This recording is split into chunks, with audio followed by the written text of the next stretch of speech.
Weary but relieved, European Union leaders finally clinched a deal on an unprecedented €1.8 trillion budget and coronavirus recovery fund early on Tuesday, somehow finding unity after 4 days and nights of fighting and wrangling over money and power in one of their longest summits ever.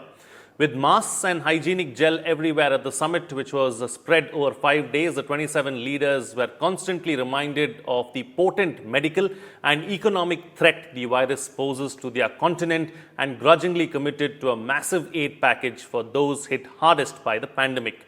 To confront the biggest recession in its history, the EU will establish a €750 billion coronavirus fund, partly based on common borrowing to be sent as loans and grants to the hardest hit countries. That comes on top of the 7-year €1 trillion EU budget that leaders had been haggling over for months even before the pandemic. The end of the torturous process was announced by the European Council President, who had been chairing the leaders' long debates, with a single word on Twitter: deal. In this edition of The Big Picture, we will analyze the Marathon EU Summit. Joining me on the program today are Professor Ummu Salma Baba, Chairperson, Center for European Studies, JNU; Pramit Pal Chaudhary, Foreign Affairs Editor, Hindustan Times; and Gurjeet Singh, former Ambassador. Thank you to all my guests for joining me on this edition of The Big Picture. All right, Salma, I'd like to begin the program with you first. Let's first try and understand and analyze what were the key takeaways really as far as the recently concluded EU summit was concerned. Thank you so much. I think I would say there are 4 key takeaways. First, we kept our schedule with the summit. It was to take place physically in March, and it is important that given that other summits have taken place with Japan and China, the virtual summit took place. Second, it's a reminder that we are in a pandemic world, which means we're looking at a very new normal. We're also looking at how India and EU will cooperate within this. We're looking at, can the two sides bring together leadership and resources to address the kind of challenges that are coming up. Third, I think we have a new strategic roadmap, which is a welcome sign. I think it's also about political intentionality, about ramping up what the two sides can do. And it's about the political will to look beyond economics, which has been the framing and defining hallmark of the India-EU strategic partnership. And 4, I think we recognize that, in terms of global governance and public health, has now become a global public good. And I think that is going to impact the way political decisions are going to be taken. So if you see, I think political intentionality to really ramp up the political engagement, a recognition of R&D on research on civil nuclear, as it has been called, is also recognition that India, which is a non-NPT state, has been given that trust and it has been built up. Of course, this negotiation was a long time in coming. And I think 4, it has really heightened expectations. So now, this is where PM Modi had said that you have to look at a time-bound delivery. I think that is very important in terms of, going ahead from this point. Absolutely. Ambassador, I'd like to bring you into the picture now. So what were the main areas of contention, or what were the issues that needed to be thrashed out over a period of 4 days and 4 nights that took the European leaders such a long time really to try and come to any kind of a deal or come to any kind of consensus? Thank you, Frank. Another 20 minutes and a record would have been set for the longest EU summit ever. And don't forget that at the last one in 2000, there were far fewer countries who were arguing about it. But now you have 27, and then there's interpretation, so it takes very long. But I think the most important part is that the EU delivered the stimulus package of €750 billion. The 1.1 trillion multi-year financial framework was actually far easier. But it is this deal which was made important by France and Germany before the Germans took over the EU leadership on 1st of July. That was most important. This will provide real stimulus to Europe. It will allow them to borrow at very low rates using their AAA debt rating of most of the countries. And it shows a unified stance that they will help all the economies of Europe to stand together. The second issue is what Merkel promised, when she took over the chairmanship, perhaps for the last time, of the EU. She said, we will have a Team Europe approach. And while Germany has 5 priorities for what they want to do, this was an extra priority and they wanted to do it first. And this got done. Here, the Germans actually moved their position as a country to take a more leadership position and make sure that everybody came around. And the third, I think, this is the first major EU summit post-Brexit. And here you see that with Britain gone, the French and the Germans are now up against building flanks of what are called the Frugal Four and then the Frugal Five, the 5 small countries who have enough clout to try and get their way. So they managed to make the summit go long. They managed to change the 500 billion of grant into 390, and they managed to increase the amount of loans from 250 as envisaged to 360. Most of all, they want to set conditions on how this money would be spent. But I think this is important that the deal took place, as you said, deal. But it still has to go to the European Parliament. It still needs ratification by all the 27 countries. And the first real monies will not start flowing till about a year from now in 2021. Okay. So since you brought up the Frugal Four, Ambassador Pramit, do you see at some point in time, when this deal is actually enforced by the European Parliament, some kind of an issue being raised by the Frugal Four in the days and the months to come? Well, I mean, the battle was really about the so-called Frugal Four, which is actually Frugal Five because Finland joined them later on. And it goes to the heart of the problem in the Eurozone as a financial or as an economic entity, which is while the trade and immigration parts of it were fine, and you had monetary integration, financially Europe remained effectively 27 independent governments with 27 different budgets.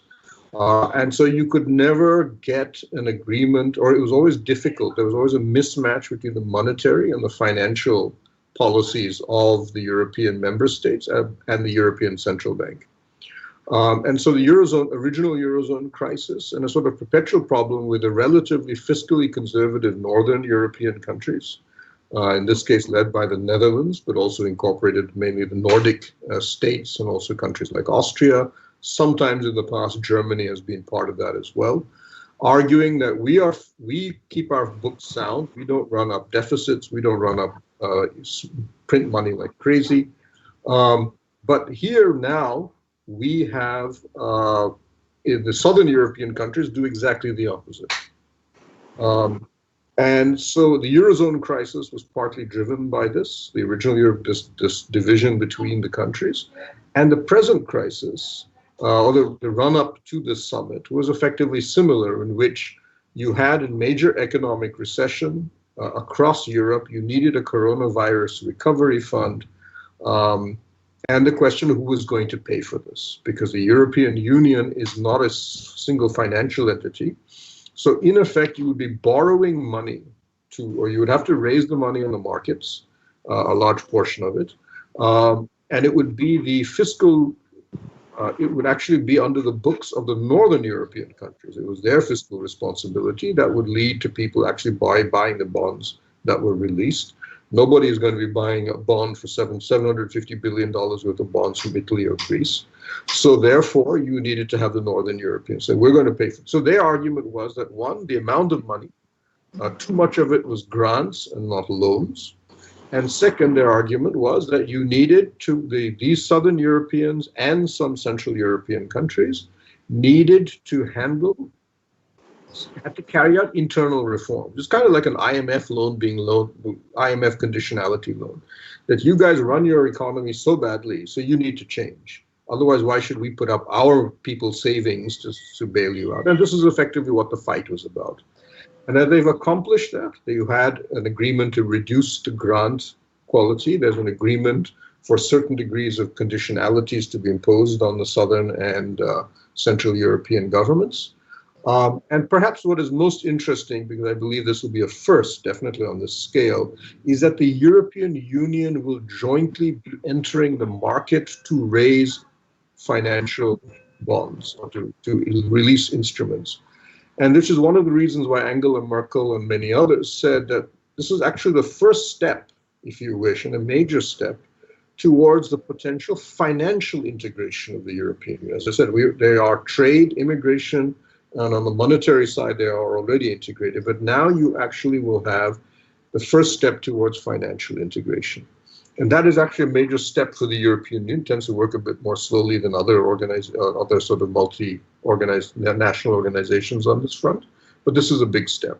And if this succeeds, something that the Germans definitely have been pushing for a long time, financial integration of Europe, becomes potentially feasible for the European Union. Right.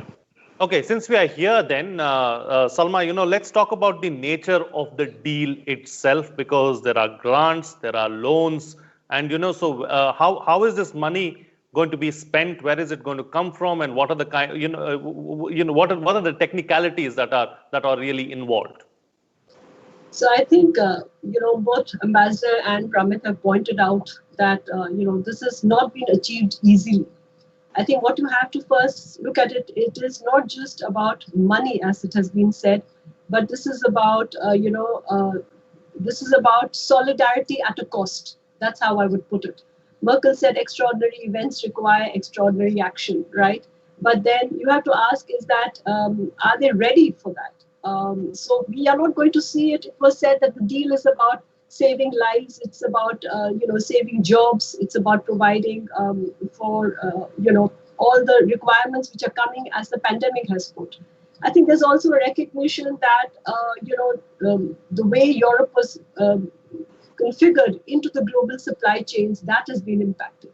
There are security concerns which have been raised and they have come up in the deal. So this is also an opportunity. And as, Ambassador pointed out, that this is the first post-Brexit kind of a coming together. Let's not forget that Britain was the second largest contributor financially. So at the economic level, the burden sharing has become very disparate. Second, we also see the political cost of arriving at a deal. So if France and Germany were the heavyweights, then Britain was seen as an offsetting kind of a power. It was also seen in terms of facilitating the, pulling together of other actors. So you've also seen the different kind of political group formations which is happening over here. So a tightening of budgets is happening. Pramit has pointed out, the money is not going to come from anywhere else. It has to mean that if, on the one hand, the EU is putting forward to be a more active player globally, on the other hand, it needs the resources to be able to match that leadership. And I think there is, in that sense, this is an action plan, but you will have to see how that action plan will actually deliver. It would mean a lot of cost cutting internally as well to be able to do. It may also mean that a lot of what was being done at the EU level, at the community level, would actually maybe swing back to the state level. How would that be politically received, I think, is something which one has to wait and watch to see how now the deal will get actually accepted in terms of the domestic. We have to keep in mind that when we even saw the solidarity and the action in terms of raising finances to address the COVID, there has been a very unequal kind of impact, first of all, and the response has been very disaggregated, which tells us that, when even in the case of a pandemic, it's not that all EU economies have been impacted the same way. And the second takeaway is that not everybody, even though the deal has been done, so I would see the deal as a political understanding of the step forward. The real point would be in the nitty-gritty of now transferring that political deal of an economic activity together. And that's where the politics will really have to, meet, the rubber will meet the road. And so we'll have to see in the coming months and years how this is going to play out. The 6 months of the leadership of the German EU presidency is a very important point. It will also be, as you've also said, this will be the last big summit for Merkel. This is her legacy-making moment. Remember, in 2015, she was blamed for calling the refugees in. Will she now be able to, navigate in a pandemic world economically? This has also been called a second Marshall Plan for Europe, right? So all the signs on the wall are there of intentionality. it's very important to see that how this will transfer. Will labor unions, work with governments to come through on this? These are going to be very important times, and this is also an opportunity for kind of a reset for the European Union. So Right.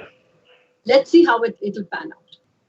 So, Ambassador, since we are here now, let's talk about this aspect as well. A lot has been spoken about how this could possibly be one of the last big summits, really, as far as Angela Merkel is concerned. And, the future is uncertain, really, as far as the EU bloc and who's going to steer it in the near future is concerned. What do you see happening? Is Macron going to be the one who's going to be taking on this particular position? Is he going to be the captain of the ship, so to say? I think the Germans and the French have a good understanding, and Germany is the chair for the current 6 months. After that, I think there is Slovenia, if I'm not wrong, then the French coming. So I think they have sort of worked this out that over the next year and a half, this trio will look at matters. But as I said earlier, it is a reformulation within the EU. Now you look at Germany. When several years ago, after the Euro crisis, as Pramit mentioned, they were turning the screws on the Greeks to get things right. Recently, they were not so forthcoming when COVID hit Italy very badly, and the Chinese came in. But today, when they have become the chair of the EU, the Germans are taking different positions on Greece and Italy, and they want more money to flow to them, which is why they took on the Nordics to bring this about. Now, in this, the Germans and the French want Italy and Spain on their side for the future developments in the EU. That is why it is important to keep them on your right side and give them a larger share.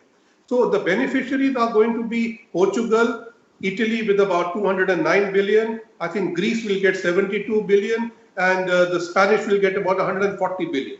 These are huge impetus for these struggling economies. And as a whole, I think European, Indian, and United States stock markets are all up today on the news that this big stimulus package, the unprecedented stimulus package, has come up. But if you look at the other way, so I think the Germans are gainers, the PIGS countries are gainers, but the Nordics are great gainers, the Frugal Five, because not only have they managed to show their power, and as Pramit pointed out, much of the money will be raised in their countries because they have a good rating. Most important, they did what the British used to do earlier. They negotiated a rebate in their EU contributions, which means they will end up paying less. Now, so I think the two countries who are on the kind of getting a rap on the knuckles are Hungary and Poland, because the Frugal Five went after them, thinking that they were not really abiding by the rule of law, leading to some rather unpleasant exchanges. This is the disadvantage of having a physical summit. You can say everything to each other. If they had just stuck to an online summit, perhaps this cross wires would have been a little bit fewer. So maybe Merkel will do well to have more online summits for the rest of her term. I think these dynamics are what going to help. But what is important is the French-German deal has got the 750 billion extra stimulus package which they wanted. Now, after this, they will go for the Green Deal, they'll go for the digitalization deal, and they will push more pharmaceutical work, including medical research in Europe, which are the part of the German presidency objectives. Right.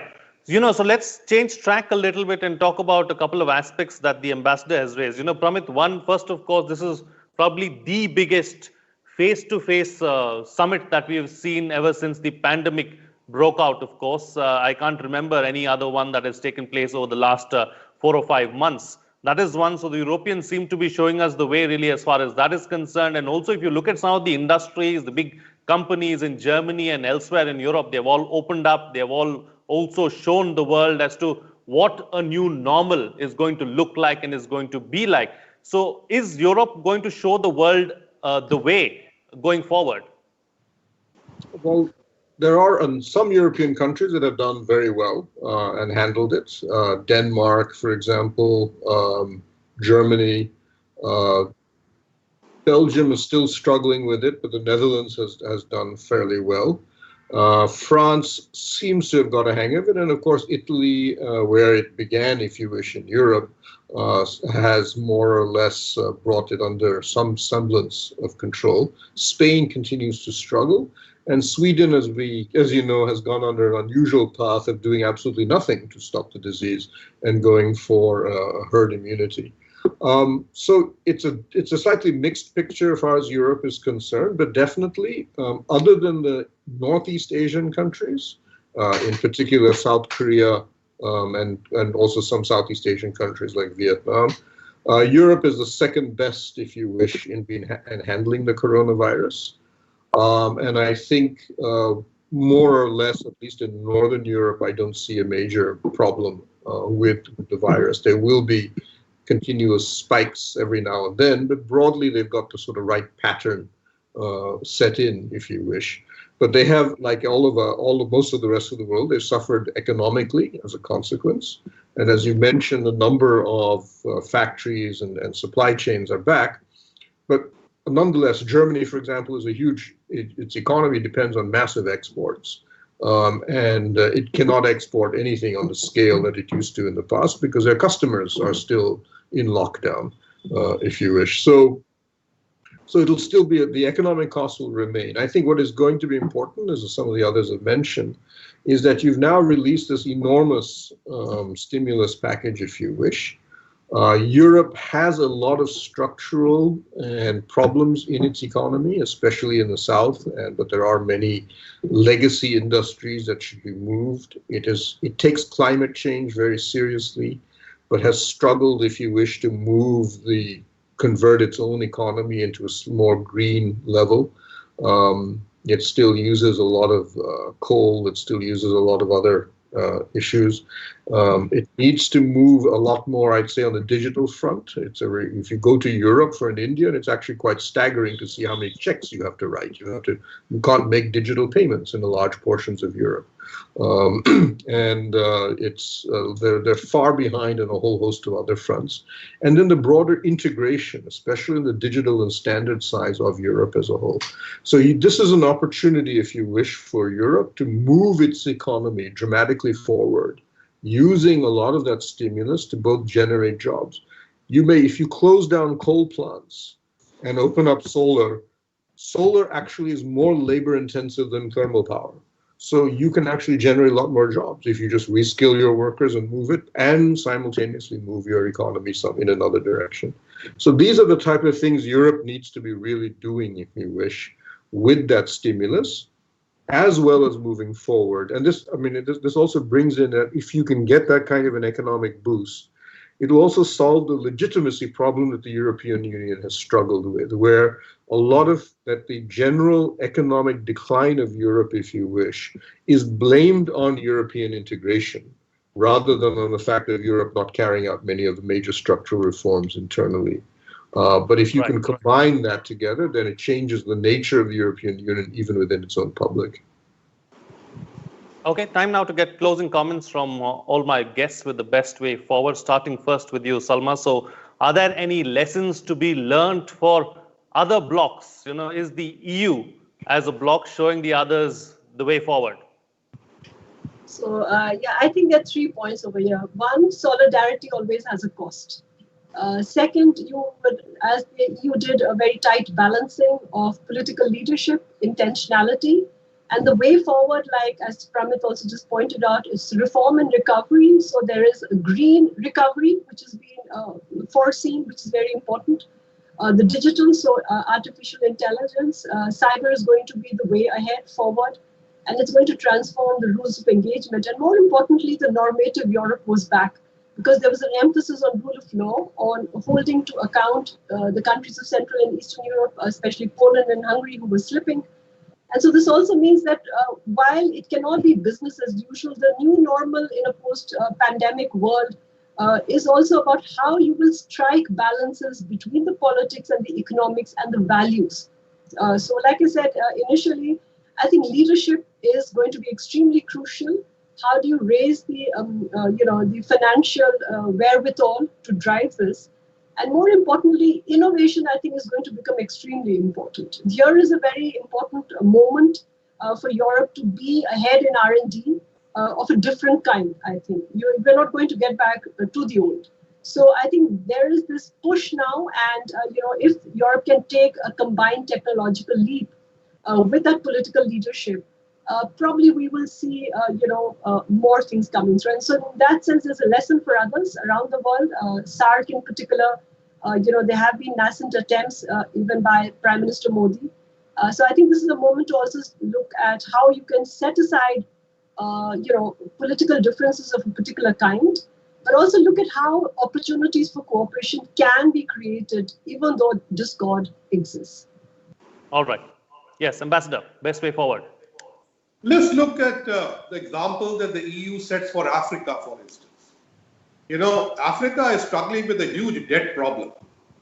And one of the ways out, they thought, was to get somebody to underwrite a high yield bond, which is based on good rating, like say the ECB could perhaps set up an Africa bond or create a fund where Africa could then borrow from or park its debt.